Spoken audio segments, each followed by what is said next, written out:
Thank you ayah sebab dulu ayah pernah cakap buat SKB betul-betul. Orang dah dekat sini dah ayah. Hai, saya Siti Nur Soleha binti Syahrazad ataupun lebih dikenali sebagai Kak Sol.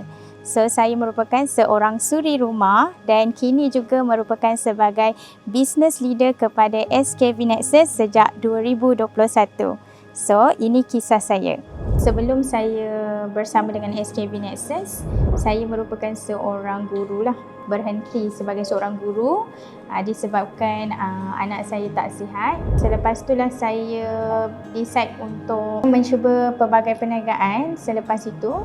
Okay, ada ups and downs, so memang sangat struggle juga masa tu. Masa tu saya rasa macam kosong. Dalam hidup saya mesti nak ada something yang saya mungkin memberi kepada ummah ke, kan. Sentiasa saya minta pada Allah lah untuk tunjukkan jalan masa tu.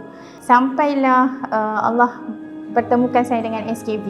Setiap hari saya memang buat istikharah. Saya minta, ya Allah, kau tunjukkan aku jalan.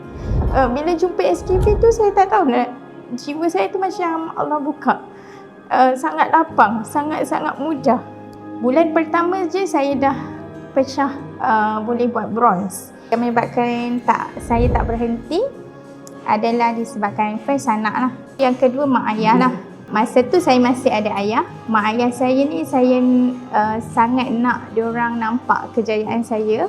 Masa saya kecil adalah kehidupan susah, tapi saya nak diorang tahu yang kehidupan susah kecil tu boleh ditukar dengan kehidupan yang lebih baik bila saya dah besar ni, dan saya nak senangkan diorang lah. Perubahan sejak saya join SKB ni, pertama sekali dari segi mindset lah saya perasan. Dulu selalu saya rasa macam kurang yakin, tak nampak ke depan tu, kan.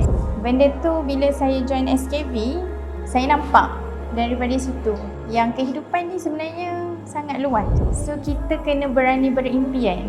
Masing-masing nak berjaya, tapi kita nak kawan-kawan kita yang lain pun berjaya sama. Dalam SKB ni alhamdulillah saya dah dapat pergi umrah bersama dengan keluarga saya. Income pendapatan saya sekarang ni lebih melebihi daripada pendapatan masa saya mengajar dulu. So kalau tak ada Soleha yang dulu, so maybe Soleha hari ni tak ada.